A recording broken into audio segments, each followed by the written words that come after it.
The wind howled through the empty streets of Boston as icy rain lashed against the sidewalks. It was one of those bone-chilling nights when even the city itself seemed to shiver. Most people had taken refuge in the warmth of their homes, heaters, roaring fireplaces, crackling television sets, humming, and dinner tables set. But not Emily Carson. She stood just outside the Haven Street shelter, balancing a tray of hot soup and bread, wrapped in a borrowed raincoat, 2 sizes too big. Her boots were soaked through and her fingers numb, but her eyes were soft, full of purpose and patience. Emily was not wealthy.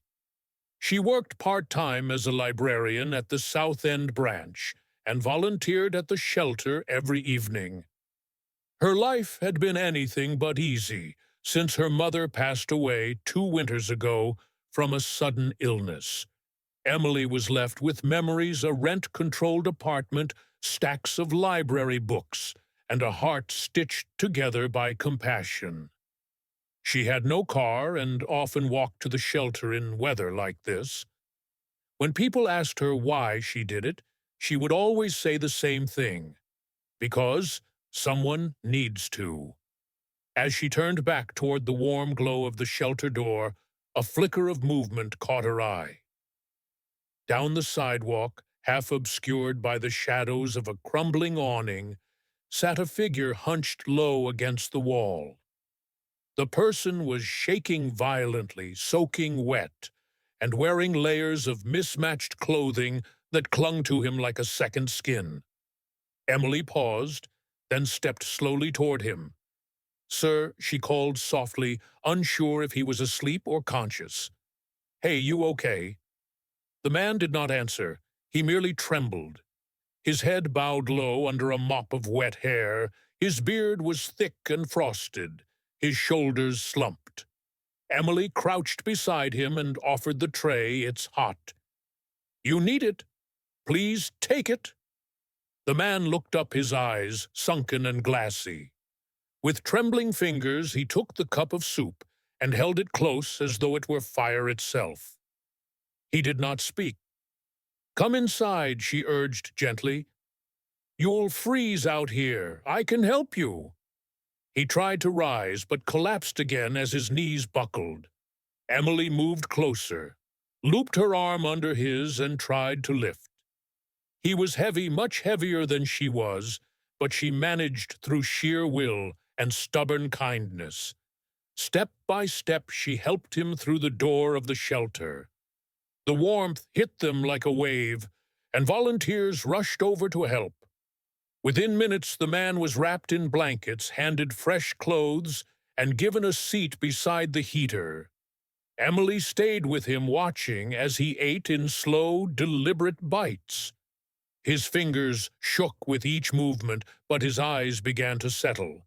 He spoke only once that night, a hoarse whisper of 2 words: "Thank you." The next morning, he was gone. Emily asked around, but no one had seen him leave. She hoped he had found safety, but deep down, she feared he had returned to the cold streets. 3 weeks passed. Winter grew harsher. The shelter grew fuller.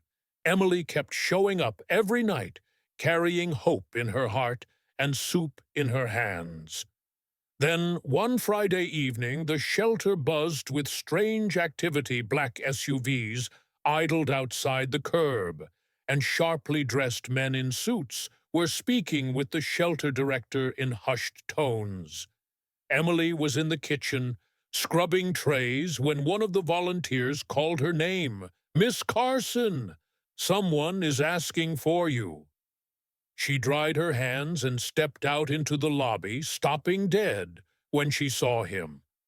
The man she had helped was standing tall, clean and dressed in a navy blue suit tailored to perfection. His hair was neatly combed, his beard trimmed. He looked like someone who belonged on the cover of a magazine. Emily blinked. "It can't be."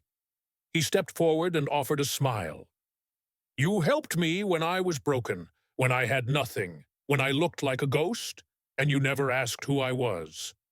Emily shook her head in disbelief. "I didn't know him, Lucas Thorne," he said.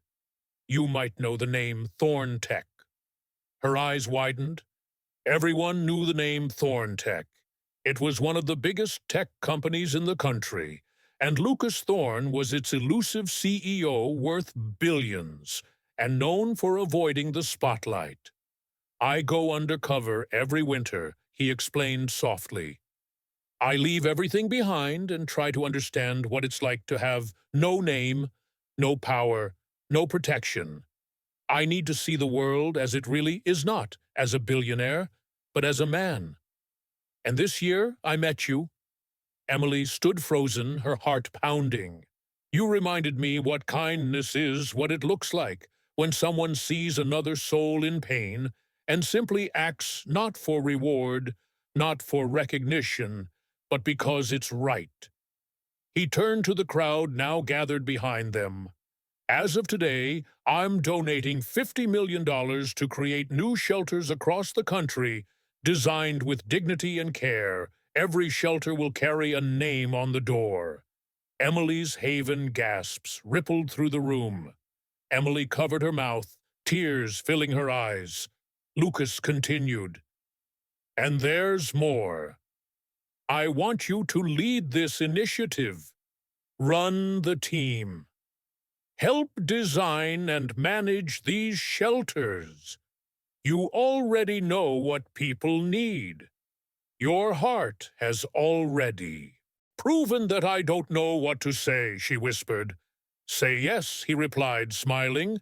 "Say you'll help me change the world." Emily nodded, overcome with emotion. And just like that, a single act of kindness rippled outward. A hand offered in the dark became a beacon. A simple bowl of soup became the seed of a nationwide movement. That night, Emily walked home under the same dark sky. But this time, the wind felt softer, as if the world itself had shifted ever so slightly toward hope. Because she had helped a shivering man into the shelter, not knowing he was a billionaire. And in return, he gave her the chance to help thousands more.